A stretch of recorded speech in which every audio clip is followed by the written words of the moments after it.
23 hari. Cek akhirnya negatif juga, tapi tunggu waktu 33 hari. Setelah pengecekan yang keempat. Jadi kalau lihat kronologisnya itu, kondisi awal itu terasa badan meriang, demam, kemudian batuk kering, kemudian meriang-meriang, begitu seterusnya. Jadi ternyata juga kalau dikatakan menimbulkan rasa kegelisahan, itu perasaan saya tidak, tapi ketika agak reda ya memang waktu puncak-puncaknya itu ada terasa gelisah gitu. Apakah mungkin ini karena efek penyakitnya atau efek psikologi saja, ya enggak begitu jelas sih. Nah, untuk perubahan kondisi dari berat menjadi membaik itu tidak langsung. Jadi beberapa hari berikutnya itu agak ringan, kondisi naik lagi ke berat tapi tidak seberat sebelumnya, begitu seterusnya, agak ringan terus naik lagi ke berat, agak ringan naik lagi ke berat, tapi beratnya makin lama makin ringan. Nah, kemudian pada sekitar hari kelima itu sudah mulai agak normal, tapi belum fit amat. Kemudian dilakukan pengecekan, masih sudah positif. Kemudian pengecekan kedua positif, ketiga positif, keempat baru negatif. Jadi total kalau waktunya sejak terasa demam, meriang dan sebagainya itu sampai positif ya membutuhkan waktu kurang lebih 24 hari. Akhirnya positif juga 24 hari.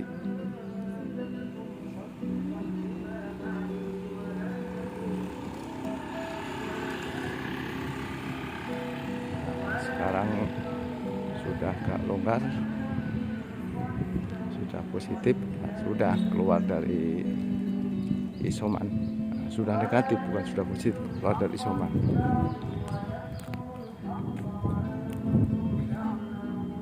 Jadi saya tidak tahu apakah yang kena saya itu varian D atau Omikron.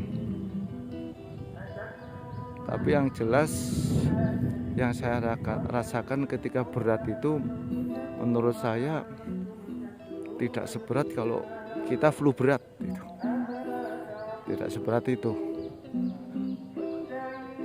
Ya cara ngukurnya ketika hari ketiga keempat itu masih demam gitu kan, karena di rumah saya bos itu heaternya rusak, sementara saya badannya enggak enak, lengket mau nggak mau mandi, saya paksa aja pakai air dingin. Nah, ternyata ya kedinginan, tapi enggak kedinginan kayak orang demam gitu, ya kedinginan memang. Sehingga saya bayangkan memang tidak lebih berat ketika kayak kita flu berat gitu.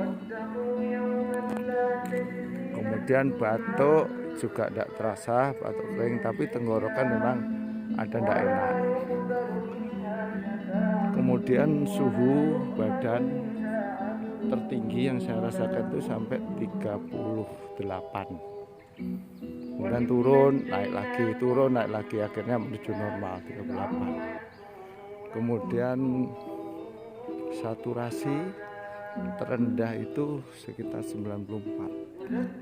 Sempat itu 3 hari itu 94, 95, 94, 95, 96, kemudian naik lagi 98, 99. Jadi kalau disimpulkan kondisi terberat itu ya saturasinya sekitar 94, 95, suhu badan 38, tenggorokan kering, jadi rajin minum air terus karena kering, minum air kering. Kemudian berangsur-angsur berat, turun menuju ringan. Nah problemnya kenapa kok sampai 1 bulan baru bisa negatif. Ya bisa jadi karena memang saya ada komorbid. Nah itu yang kata dokter, Bapak harus mengendalikan gulanya jangan tembus di atas 200. Akhirnya saya mengendalikan gula, memperbanyak protein, karbohidratnya saya atur. Ya akhirnya memang pada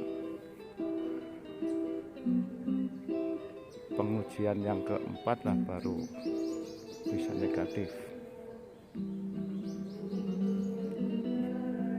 Jadi total sejak bergejala sampai dengan ketemu negatif 24 hari.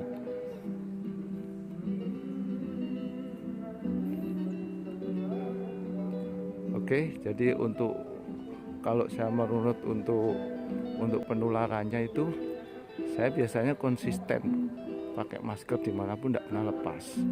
Tapi saat itu akhirnya lepas juga gitu, karena ada acara makan bersama, kemudian ada salah satu kawan itu biasanya jabat tangan tuh adu punggung, ngeyel jabat tangan, minta jabat tangan, betulan ya saya ajak jabat tangan.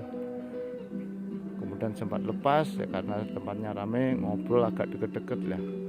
Saya kira itu potensi kenanya itu di situ. Kalau kita konsisten pakai masker, tidak buka masker, terus saja dimanapun tidak kena. Tapi ketika buka untuk kepentingan apapun seolah-olah itu masuk akal. Nah di situ potensi kenanya. Oke friend, sampai sini mudah-mudahan bermanfaat. Yang penting konsisten pakai masker, itu yang utama. Sekali saya lengah akhirnya kena juga. Mudah-mudahan bermanfaat. Sampai sini, ketemu di review saya yang lain.